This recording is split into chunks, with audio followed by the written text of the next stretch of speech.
જૂના શહેરની એક સાંકડી ગલીમાં નાનકડું પુસ્તકાલય હતું, જ્યાં રોજ બપોરે નીરવ આવતો અને પુસ્તકો વાંચવાનો શોખ હતો, પણ લોકો સાથે ઓછું બોલતો.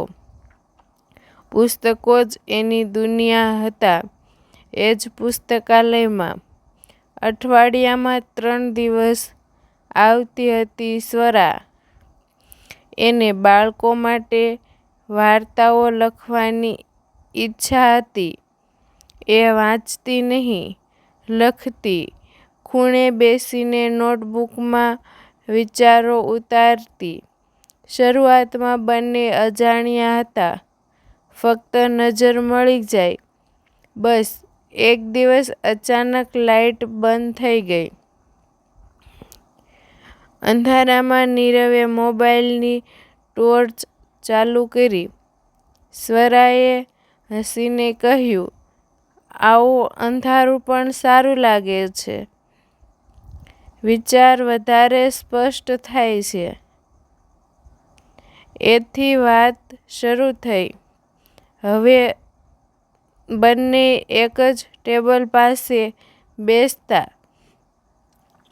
નીરવ વાંચેલું કહી આપતો. સ્વરા લખેલું વાંચી સંભળાવતી. શબ્દો અને શાંતિ વચ્ચે એક અનોખો સંબંધ વિકસતો ગયો. કોઈ ઉતાવળ નહીં, કોઈ દાવો નહીં, ફક્ત સમજ. સમય જતાં સ્વરાને શહેર બહાર કામ મળ્યું.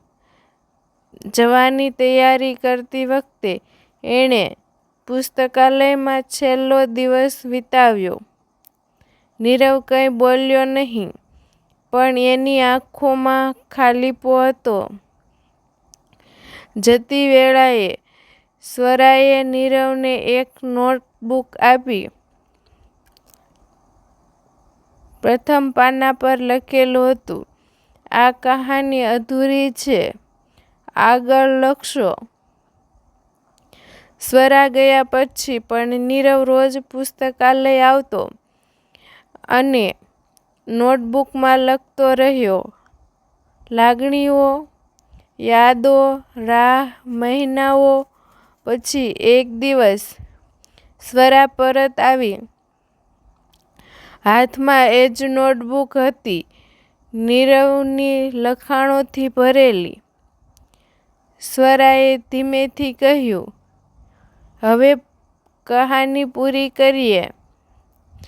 બહાર સાંજ પડતી હતી. પુસ્તકાલયની છાંયડામાં 2 દિલો શાંતિથી સાથે બેઠા.